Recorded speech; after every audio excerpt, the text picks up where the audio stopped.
May isang uri ng lalaki na hindi mo mahahanap sa lahat ng lugar. Hindi siya ang pinakamayaman. Hindi siya ang pinakamatangkad o pinakapogi sa kwarto. Pero kapag pumasok siya, nararamdaman mo siya. May something sa kanya na mahirap ilarawan ng salita. Parang gravity, parang lakas ng alon na humihila sa iyo palapit kahit hindi mo gustong lumapit. At ang pinaka nakakaloko, hindi niya ginagawa iyon on purpose. Hindi siya nagpe-perform. Hindi siya nagpapanggap. Siya lang ang kanyang sarili. At yun ang eksaktong dahilan kung bakit hindi ka makaalis sa utak niya. Kilala mo siya, hindi ba? Baka siya ang ex mo na kahit taon na ang lumipas, nariyan pa rin sa likod ng isip mo. Baka siya ang kaibigan ng kaibigan mo na nagpapabago ng simoy ng hangin sa isang kwarto kapag pumasok. Baka siya ang lalaki na nakita mo minsan lang sa buhay, pero hindi mo pa rin malimutan kahit gusto mo nang kalimutan. At ikaw? Nagtanong ka sa sarili mo ng paulit-ulit, bakit? Bakit siya? Bakit hindi ko siya malimutan? Bakit ang iba, kahit gaano sila kagaling, kahit gaano sila kaayos, hindi ko sila mararamdaman sa ganitong paraan? Iyan ang eksaktong tanong na susubukan nating sagutin ngayon, dahil hindi ito tungkol sa swerte. Hindi ito tungkol sa destiny o kung sino ang meant to be. Mayroong tatlong napakatiyak, napakamalinaw na sikreto sa likod ng mga lalaking ganito. Mga sikreto na hindi nila sinasalita ng malakas. Hindi nila ipinagmamalaki, pero patuloy nilang ginagawa araw-araw. At kung naiintindihan mo ang mga sikreto na ito, mauunawaan mo rin kung bakit ang ilang lalaki ay hindi kayang bitawan ng mga babae, kahit gaano kabilis lumipas ang panahon. Hindi ito sorcery, hindi ito manipulation. Ito ay filosofiya. Ito ay karunungan na mayroon na tayo mula pa noong panahon ng mga Stoic, mula sa mga sinulat ni Marcus Aurelius sa gitna ng digmaan, mula sa mga lektura ni Epictetus bilang isang alipin na naging pilosopo, mula sa mga liham ni Seneca sa kanyang mga kaibigan. At kahit libo-libong taon na ang lumipas, ang mga katotohanang ito ay nananatiling totoo. Dahil hindi nagbabago ang puso ng tao. Handa ka na bang marinig ang tatlong sikreto? Bago natin simulan, nais kong magpasalamat sa mga loyal kong subscribers sa patuloy na pagsuporta sa aking channel. Kayo ang inspirasyon ko sa paggawa ng mga bagong content. Kung bago ka sa channel ko, comment mo na kung taga saan ka. Pero bago natin tuklasin ang mga sikreto, kailangan muna nating harapin ang isang masakit na katotohanan. Karamihan sa atin, lalaki man o babae, ay lumaki na may maling paniniwala kung ano ang gumagawa sa isang tao na kahanga-hanga. Nakondisyon tayo ng pelikula, ng social media, ng mga kwento ng ating mga lolo at lola, na maniwala na ang pagmamahal ay isang bagay na nangyayari dahil sa mga panlabas na bagay, dahil sa hitsura, dahil sa kayamanan, dahil sa mga romantic gesture, ang mga bulaklak, ang mga harana, ang mga mensaheng puno ng emosyon sa 3:00 ng umaga. At totoo, ang mga bagay na iyon ay may epekto sa simula, pero hindi iyon ang nagpapanatili ng koneksyon. Hindi iyon ang nagpapalalim ng pakiramdam. Hindi iyon ang dahilan kung bakit ilang taon pagkatapos ng isang relasyon, nariyan pa rin ang alaala ng isang tao sa puso mo parang nakaukit. Isipin natin si Carlo. Si Carlo ay isang ordinaryong lalaki. Hindi siya ang pogi-pogi sa grupo pero hindi rin siya pangit. Katamtaman ang trabaho, katamtaman ang buhay.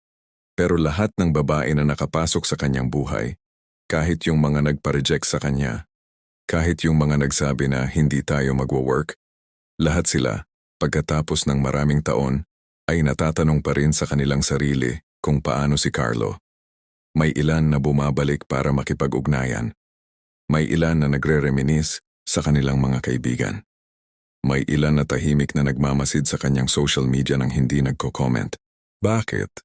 Ang sagot ay hindi nakasalalay sa kung gaano kagwapo si Carlo, o kung gaano siya kayaman, o kung gaano karaming mensahe ang ipinadala niya noong magkasama pa sila.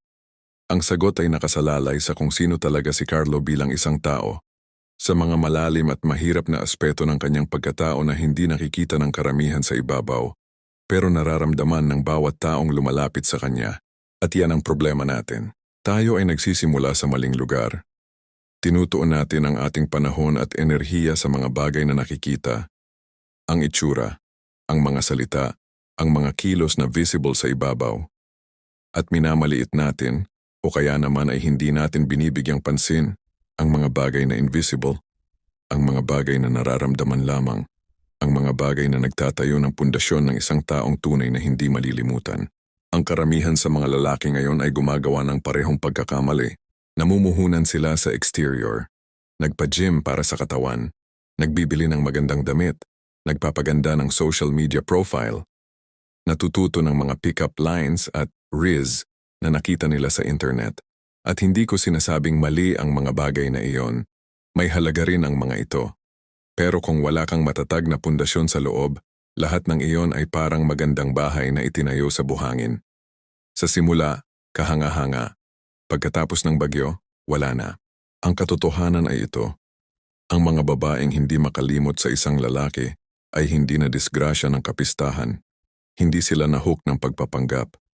Sila ay nahalinang ng isang bagay na totoo, ng isang bagay na bihira sa mundong ito na puno ng mga tao na nagpapanggap, nagmamalabis, at laging naghahanap ng approval ng iba. At ang bagay na iyon ay may tatlong mukha. Bago natin tuklasin ang mga solusyon, kailangan muna nating maramdaman ang buong bigat ng problema. Dahil kung hindi natin ito nararamdaman ng malalim, hindi tayo magbabago ng tunay. Isipin mo ang lahat ng relasyon na nagsimula ng may siga.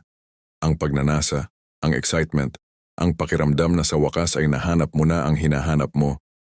At pagkatapos ay unti-unting namatay. Hindi biglaan. Unti-unti, parang apoy na nauubos ng panggatong, nangyayari iyon sa halos lahat. At sa bawat ulit na nangyayari, may maliliit na pagkabigo na naitipon. Unti-unting natututo ang puso na maging maingat. Natututo itong huwag magtiwala ng buo. Natututo itong maghanap ng mga dahilan para umalis bago pa man masaktan ng malalim. At dahil dito, kapag may dumating na lalaking tunay na may kaugat, lalaking may malalim na pundasyon, lalaking hindi natitinag ng maliit na bagay, lalaking may direksyon at dignidad, ang epekto niya ay doble, triple. Dahil napakarami na nating naranasan ng mga lalaking pansamantala lang ang lalim, kaya kapag nakatagpo tayo ng isang tunay, ang kontrasto ay nakakamanghang maramdaman. Pero narito ang mas masakit na katotohanan. Ang mga lalaking may mga sikreto na ito, ang mga lalaking hindi kayang bitawan ng babae. Karamihan sa kanila ay hindi consciously itinayo ang mga katangiang ito para makuha ang atensyon ng babae. Hindi nila ginawa ito bilang estratehiya para sa relasyon. Ginawa nila ito para sa kanilang sarili. Ginawa nila ito dahil naniniwala sila na ang isang tao ay may responsibilidad sa kanyang sariling pagkatao, na ang pag-unlad, ang karunungan, ang integridad ay hindi mga tool para makakuha ng kasintahan, kundi mga obligasyon ng isang taong nagnanais na mabuhay ng may kahulugan. At yun mismo, ang katotohanang ginawa nila ito para sa kanilang sarili at hindi para sa iyo. Ang eksaktong dahilan kung bakit ka naaakit sa kanila ng napakalalim. Nakikita ng puso ang pagkakaiba ng isang taong tunay at isang taong nagpapanggap. Hindi laging sa una. Hindi laging sa unang linggo o unang buwan. Pero sa paglipas ng panahon, laging lumalabas ang katotohanan. At kapag nakita ng puso ang isang taong tunay, isang taong hindi nagbabago ng kulay depende sa sitwasyon, isang taong may malalim na ugat na hindi mabubunot ng anumang hangin, ang puso ay humahawak. Mahigpit. At madalas, kahit na nawala na ang relasyon, hawak pa rin nito ang alaala. Maraming lalaki ang nagtatanong, paano ko mahahawakan ang isang babae? Mali ang tanong. Ang tamang tanong ay, paano ko gagawing kapani-paniwala ang aking sarili? Hindi sa babae, kundi sa aking sariling mga mata.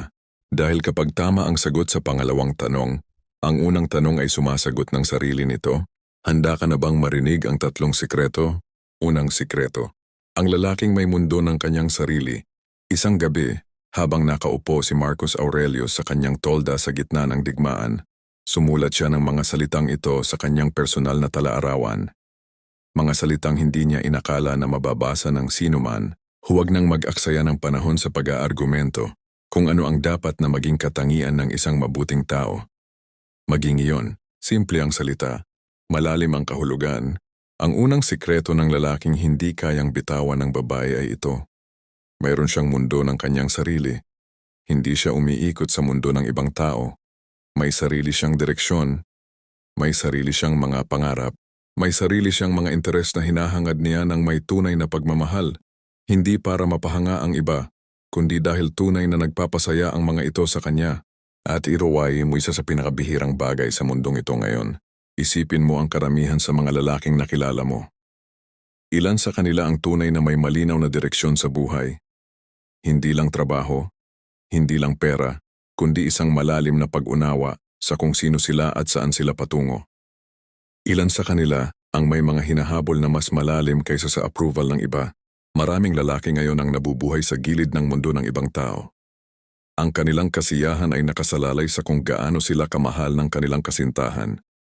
Ang kanilang mood ay nakasalalay sa kung gaano sila kareplyan ng pinahahangaan nila.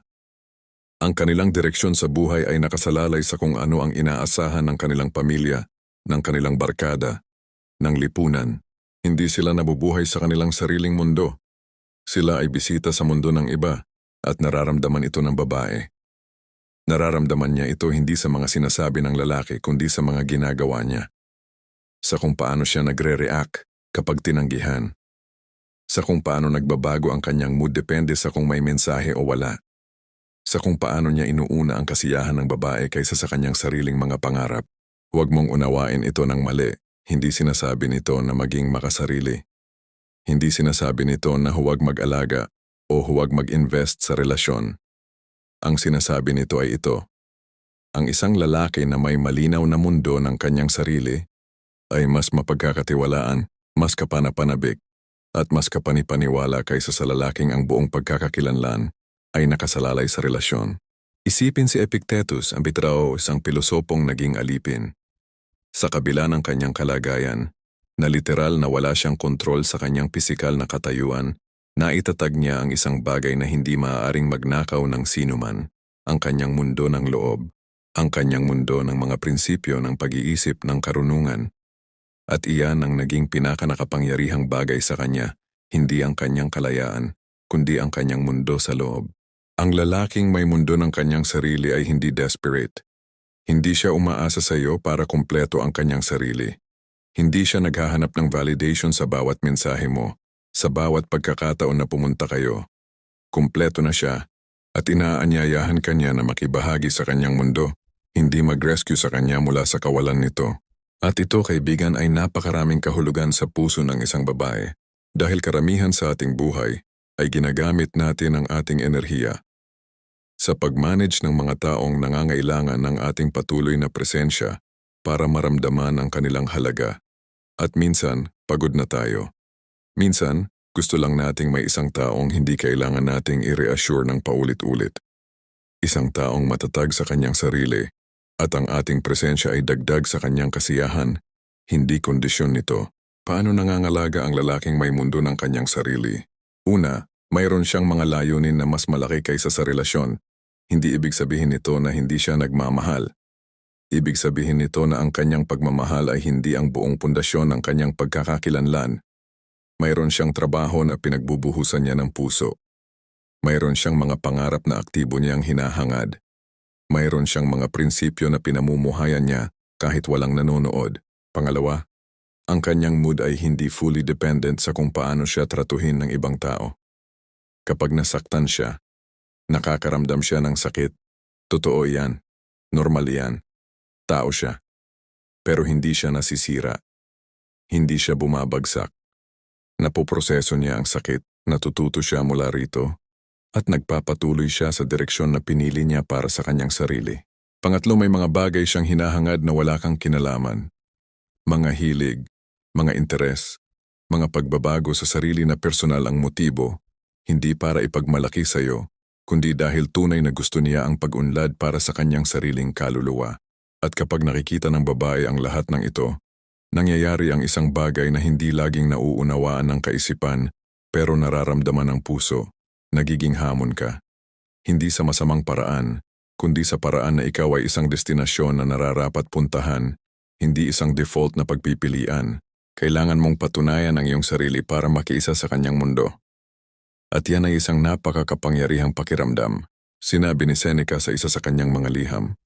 Ang isang taong hindi marunong mamuhay ng mag-isa ay hindi dapat asahan na maayos ang kanyang pamumuhay kasama ang iba. Ang lalaking may mundo ng kanyang sarili ay alam kung paano mamuhay ng mag-isa. At hindi ito kalungkutan. Ito ay kalayaan.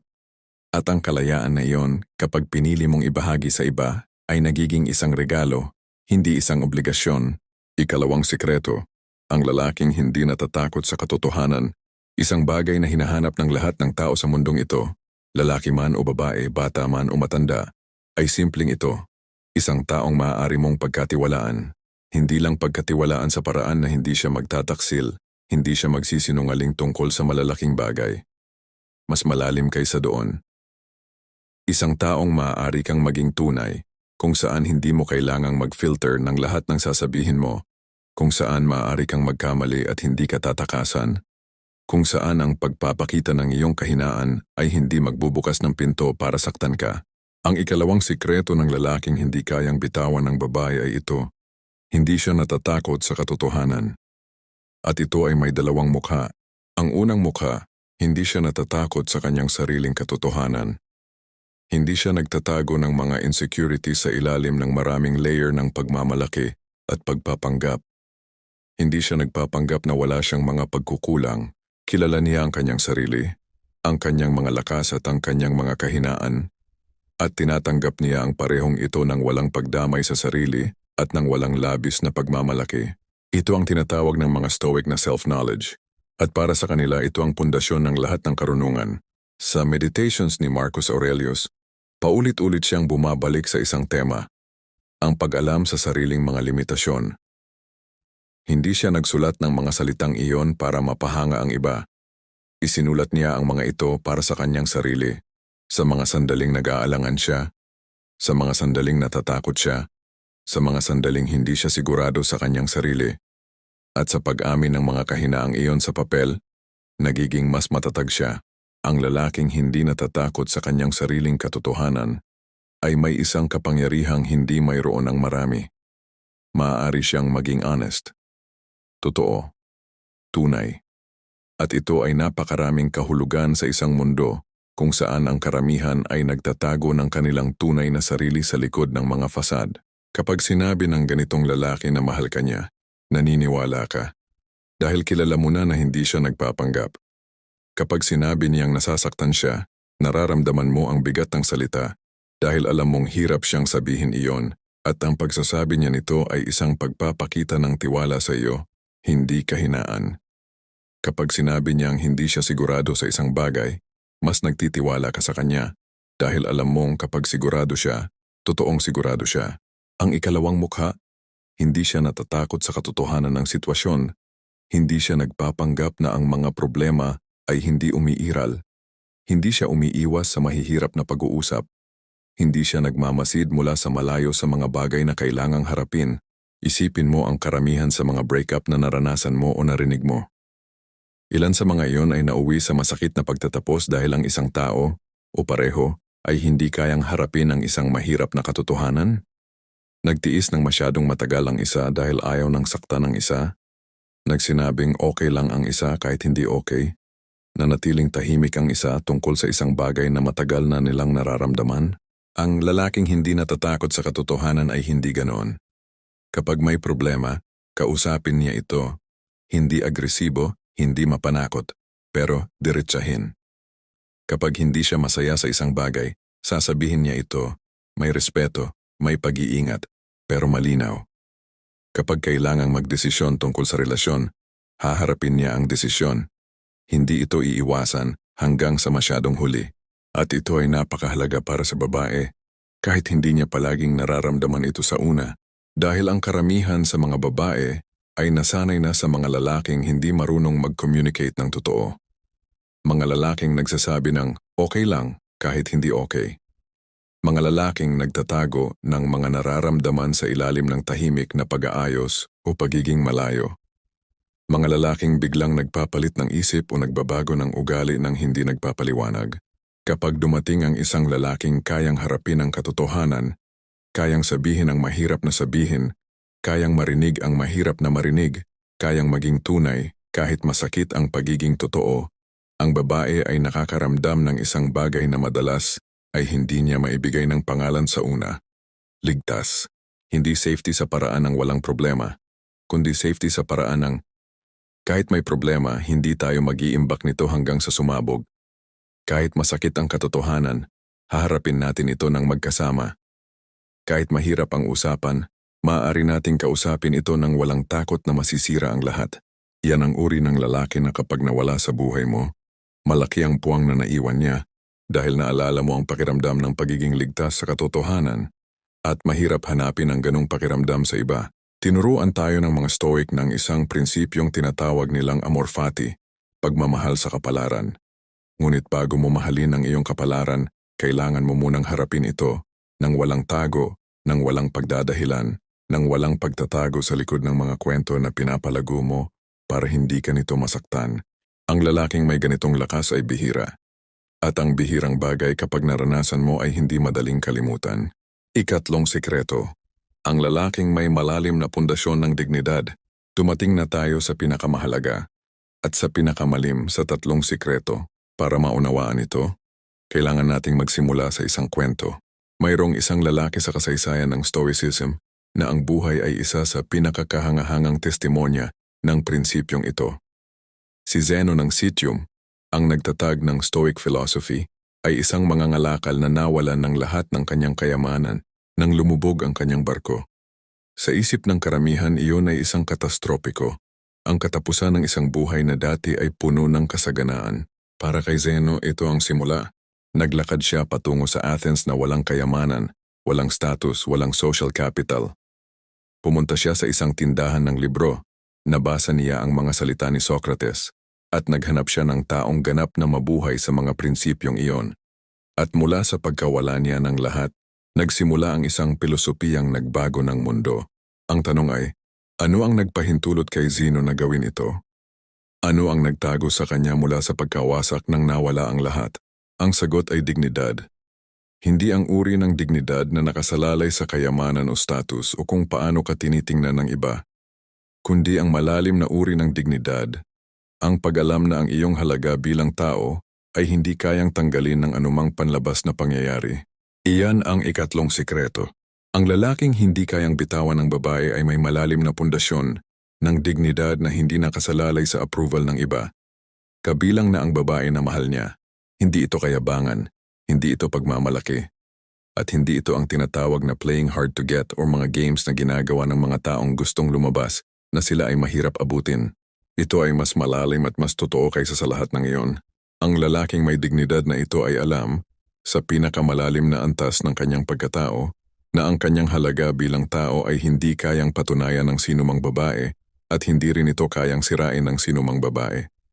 Ang kanyang halaga ay hindi kayang ibigay ng relasyon at hindi rin ito kayang bawiin ng pagtanggi. At dahil alam niya ito, kumikilos siya ng naiiba, hindi siya nagmamakaawa. Kapag humingi siya ng iyong panahon, hinihingi niya ito bilang isang tao na karapat-dapat sa iyong panahon, hindi bilang isang tao na desperadong kailangang patunayan ang kanyang sarili. Kapag inihahandog niya ang kanyang pagmamahal, inihahandog niya ito bilang isang regalo, hindi bilang isang palakol na nakabitin sa iyong ulo.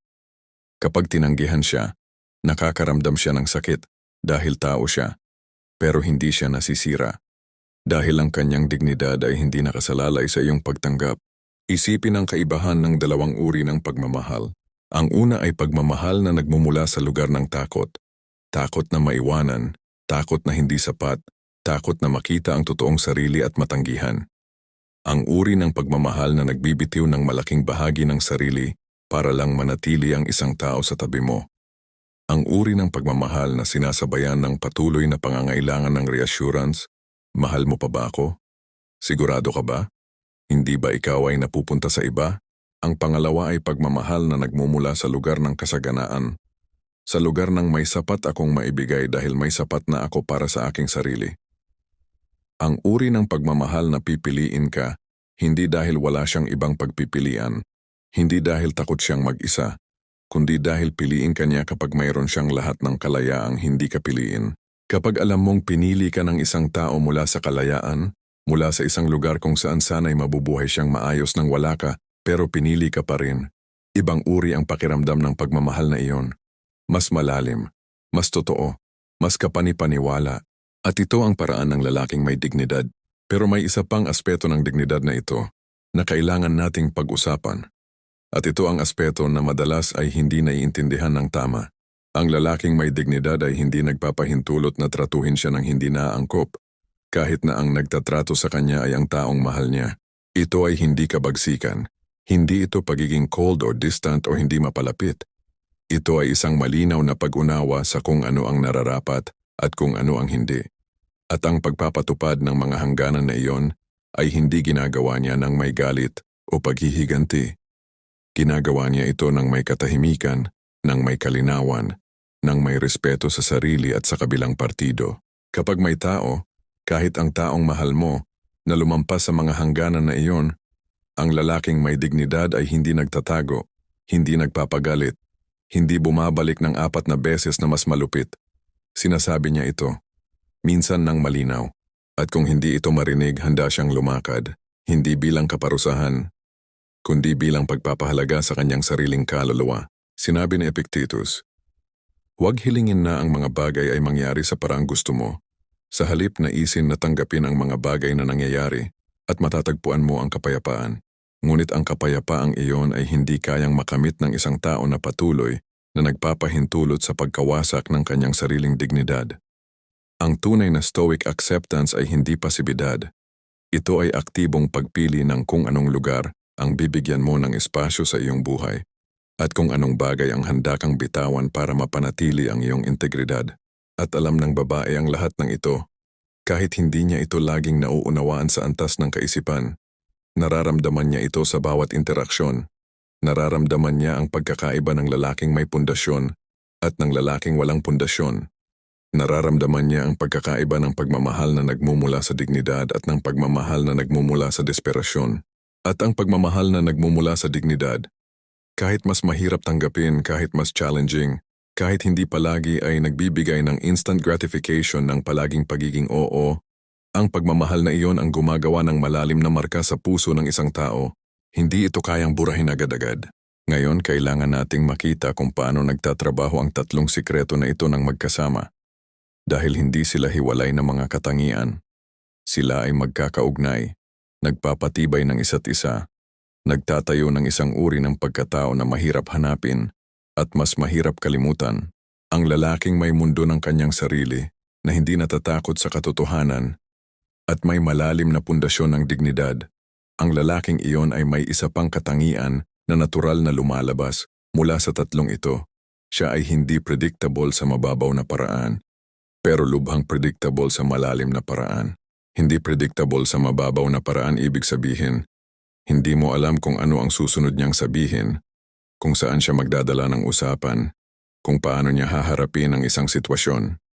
May sarili siyang pananaw na hindi palaging sumusunod sa kung ano ang inaasahan ng lahat. Pero lubhang predictable sa malalim na paraan ibig sabihin, alam mo kung paano siya kikilos kapag may dumating na hamon. Alam mo ang kanyang mga prinsipyo. Alam mo na kapag nangako siya, tutuparin niya.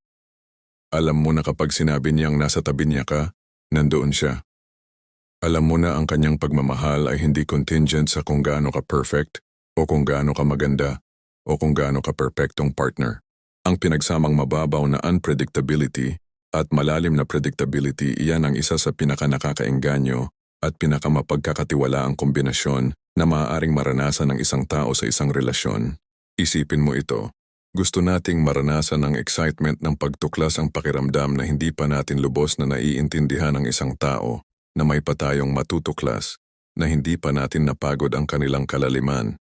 Pero kasabay nito, gusto rin nating maramdaman ang seguridad. Ang pakiramdam na hindi tayo biglang bibitiwan, na ang mga prinsipyo ng taong ito ay matatag, na ang kanyang pagpapahalaga sa atin ay hindi nagbabago depende sa araw. Ang karamihan sa mga lalaki ay nagkukuha ng isa sa dalawa. Ilang nagbibigay ng excitement ng walang seguridad, exciting sa simula, nakakapagod sa katapusan. Ilang nagbibigay ng seguridad ng walang excitement, ligtas pero parang pader, hindi kumikibo, hindi gumagawa ng koneksyon sa antas na gusto ng puso. Ang lalaking may 3 sikreto na ito ay nagbibigay ng pareho, hindi sa pamamagitan ng estratehiya o pagkalkula, kundi dahil siya mismo ay isang tao na may malalim na ugat at patuloy na lumalago. At kapag naranasan mo ang ganong uri ng lalaki, Kahit minsan lang, kahit maigsi lang. Hindi mo siya basta-basta malilimutan. Bago ko tapusin ang video na ito, may isang bagay na nais kong sabihin ng malinaw. Ang tatlong sikreto na ito, ang pagkakaroon ng sariling mundo, ang katapangan sa katotohanan, at ang pundasyon ng dignidad, hindi ito mga tricks. Hindi ito mga teknik na maaaring gamitin para manipulahin ang isang babae na mahalin ka o manatili sa iyo. Ang sinasabi ng pilosopiyang Stoic, at ito ang pinakamahalaga sa lahat ng sinabi natin ngayon, ay ang tunay na layunin ng lahat ng ito ay hindi ang makuha ang pagmamahal ng iba. Ang tunay na layunin ay maging isang taong karapat-dapat sa pagmamahal na nais mong matanggap. Maging isang taong ikaw mismo ay igagalang at ibibigay ng halaga sa iyong sarili. Sinabi ni Marcus Aurelius, ang pinakamabisang paraan para magbayad ng utang mo sa iba ay ang maging mabuting tao. Hindi appear to be good, maging mabuting tao. Ang pagkakaibang iyon, ang pagitan ng pagpapanggap at pagiging tunay, iyan ang buong punto ng lahat ng ito. Dahil ang mga babae ay hindi naakit sa pagpapanggap ng mga katangian na ito. Naakit sila sa aktwal na pagkakaroon ng mga ito. At ang aktwal na pagkakaroon ay hindi nangyayari sa isang araw o isang buwan. Ito ay isang patuloy na pagtutungo, isang patuloy na pagpili, isang patuloy na pagbabalik sa mga prinsipyong naniniwala ka na totoo. Ito ay mahirap. Mas mahirap kaysa sa anumang pick-up line o technique na maaaring matuto sa internet. Pero ito rin ang dahilan kung bakit bihira ang mga lalaking tunay na nagtagumpay sa ganitong antas. At ito rin ang dahilan kung bakit kapag natagpuan mo ang isang lalaking ganito, hindi mo siya madaling malimutan. Kung mayroon kang nakinig sa lahat ng ito at nararamdamang may resonance, kung may bahagi sa iyo na nagsasabi na oo, ito ang uri ng pagkatao na nais kong maitayo, nais kong ibahagi sa iyo ang isang simpleng pagsisimula, hindi ka kailangang baguhin ang lahat ng bagay bukas. Hindi kailangang maging isang ganap na stoic pilosopo sa isang araw. Ang tanong na itanong mo sa iyong sarili ngayon, isang tanong lang, ay ito. Kung tinanggal natin ang lahat ng tao sa iyong buhay ngayon, ang mga kaibigan, ang pamilya, ang kasintahan o ang taong hinahangad mo, at naiwan ka lang sa iyong sarili, may nagagawa ka ba na nagpapasaya sa iyo? May mundo ka bang tunay na iyong sarili? Kung palaguin mo ito, palalimin, bigyan ng mas maraming oras at enerhiya. Kung hindi, simulan mo ngayon. Kahit maliit, kahit isang bagay lang. Isang libro na nais mong basahin, isang kasanayan na nais mong paunlarin, isang prinsipyo na nais mong pamuhayan ng mas totoo. Dahil ang lahat ng tatlong sikreto na tinalakay natin ngayon ay nagsisimula sa iisang lugar. Ang desisyong maging isang taong karapat-dapat sa iyong sariling paggalang. At mula sa pundasyon na iyon, lahat ng iba ay susunod. Kung nakapag-isip ka ngayon dahil sa video na ito, huwag mo itong panatilihin sa iyong sarili. Ibahagi mo ito sa isang kaibigan na sa tingin mo ay kailangan ng ganitong pananaw. Dahil ang karunungan na ito ay mas mahalaga kapag ibinabahagi. I-subscribe din kung nais mong patuloy na makita ang ganitong uri ng content. Ang Stoic philosophy na ginawa nating mas madaling maunawaan at mas direktang nauugnay sa ating buhay ngayon. Hanggang sa susunod na video, maraming salamat sa panonood.